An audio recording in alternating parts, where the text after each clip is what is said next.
Assalamualaikum warahmatullahi wabarakatuh. Perkenalkan, nama saya Didi Saputra, NIM 2101010109 dari kelas 6A3 Manajemen. Di sini saya akan membuat video guna untuk memenuhi syarat tugas akhir semester mata kuliah Strategi Pemasaran yang diampu oleh Bapak Ronald Aprianto. Assalamualaikum warahmatullahi wabarakatuh. Selamat pagi semuanya, salam sejahtera bagi kita semua. Dalam video kali ini saya akan mempresentasikan tugas ujian akhir semester mata kuliah Strategi Pemasaran yang diampu oleh Bapak Dr. Ronald Aprianto, SE MSI. Sebelum lanjut ke video pembahasan, maka perkenalkan, nama saya Didi Saputra, NIM 21010109 dari kelas 6A3 Manajemen. Lanjut ke soal yang pertama, yaitu hubungan strategi reposisi dan penargetan Coca-Cola dengan periklanan dan kesadaran mereknya. Strategi reposisi dan penargetan Coca-Cola berhubungan erat dengan strategi periklanan dan kesadaran mereknya. Reposisi dan penargetan. Dalam poin pertama, menentukan target audiens baru. Coca-Cola perlu memahami audiens baru yang ingin mereka jangkau seperti generasi milenial dan Gen Z. Dalam poin kedua, yaitu memahami tren dan preferensi.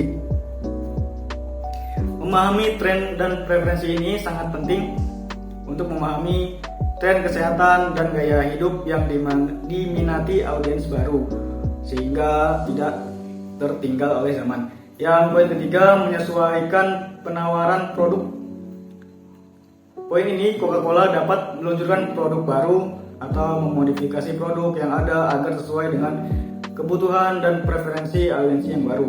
Yang terakhir, poin keempat, yaitu menyesuaikan pesan merek, yaitu Coca-Cola perlu diubah agar lebih relevan dengan audiens baru dan menonjolkan nilai-nilai penting bagi mereka. Selanjutnya, yaitu dari segi periklanan dan kesadaran merek. Poin pertama, yaitu kampanye iklan yang ditargetkan. Coca-Cola dapat membuat kampanye iklan yang ditargetkan spesial untuk menjangkau audiens baru. Poin kedua, yaitu memanfaatkan media sosial. Media sosial dapat digunakan untuk berinteraksi dengan audiens baru dan membangun hubungan dengan mereka, mulai dari Instagram, TikTok, Facebook, Twitter, dan sebagainya. Selanjutnya, poin ketiga, kemitraan strategis. Bekerja sama dengan influencer dan organisasi populer di kalangan audiens baru dapat meningkatkan kredibilitas dan jangkauan merek. Yang terakhir, pemasaran. Coca-Cola dapat menciptakan pengalaman merek yang unik dan menyenangkan yang akan diingat oleh audiens baru.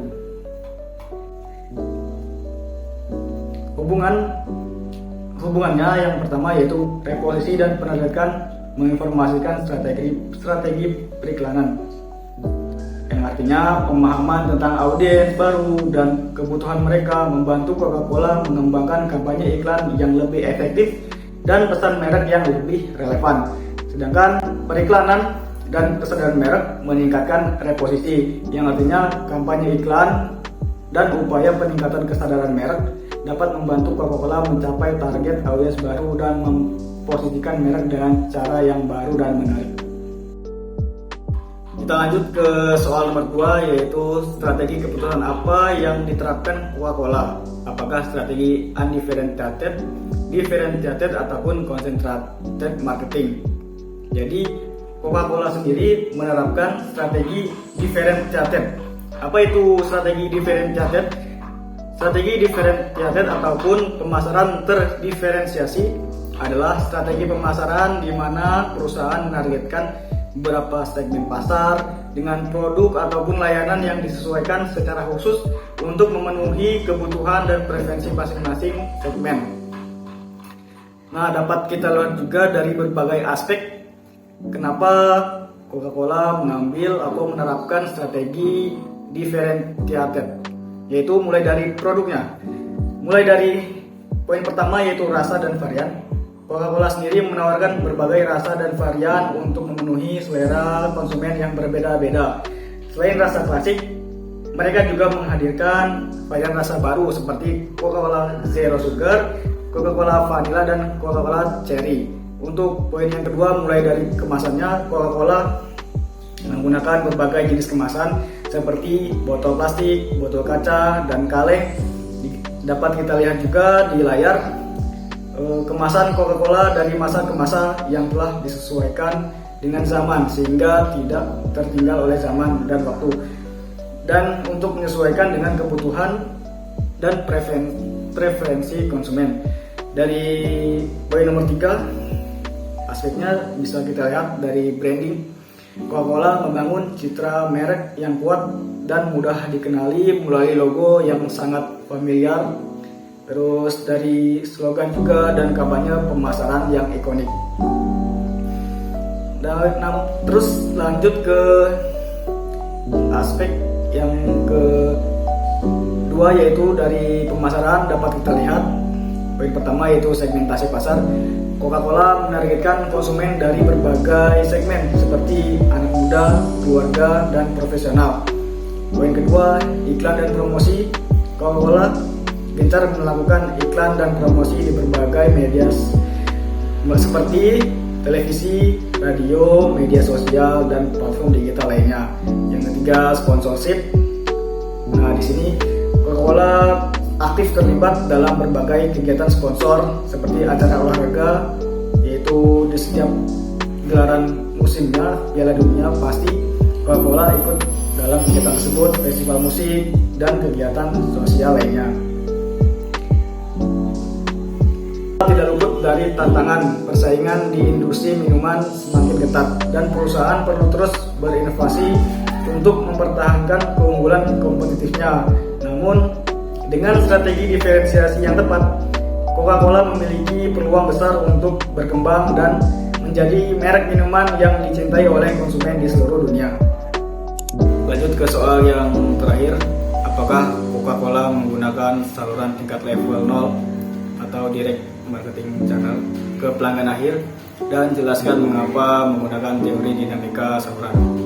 Kemungkinan Coca-Cola menggunakan saluran tingkat 0 atau direct marketing channel untuk menjangkau pelanggan akhir secara terbatas, berfokus pada strategi tertentu dan tidak menjadi fokus utama dalam distribusi produknya. Berikut analisisnya. Kemungkinan penggunaan saluran tingkat 0, yang pertama yaitu penjualan online. Coca-Cola sendiri memiliki platform e-commerce sendiri dan bekerja sama dengan marketplace untuk menjual produk langsung ke konsumen. Kedua yaitu acara dan pengalaman. Coca-Cola dapat mengadakan acara dan aktivitas yang memungkinkan interaksi langsung dengan konsumen seperti sampling produk atau penjualan merchandise. Terakhir yaitu langganan dan pengiriman. Beberapa layanan memungkinkan konsumen berlangganan produk Coca-Cola secara berkala dan diantarkan langsung ke rumah mereka. Selanjutnya, alasan penggunaan teori dinamika saluran. Yang pertama yaitu kompleksitas pasar, yang artinya pasar minimum sangat kompleks dengan berbagai jenis konsumen, saluran distribusi, dan preferensi pembelian. Kemudian yang kedua yaitu efisiensi biaya, dengan menjangkau seluruh pelanggan akhir secara langsung mungkin tidak efisien dalam hal biaya dan logistik. Selanjutnya yaitu kecocokan saluran. Saluran distribusi yang berbeda memiliki kelebihan dan kekurangannya masing-masing. Coca-Cola perlu memilih saluran yang paling sesuai dengan produk, target pasar, dan tujuannya. Yang terakhir, kekuatan saluran lain. Coca-Cola telah membangun hubungan yang kuat dengan pengecer dan distributor, dan saluran ini mungkin lebih efektif untuk menjangkau sebagian besar konsumen. Meskipun Coca-Cola menggunakan saluran tingkat 0 untuk menjangkau pelanggan akhir, kemungkinan besar ini merupakan fokus utama dalam strategi distribusinya. Perusahaan ini lebih mengandalkan saluran distribusi tradisional seperti toko retail, supermarket, dan restoran untuk menjangkau konsumen secara luas dan efisien.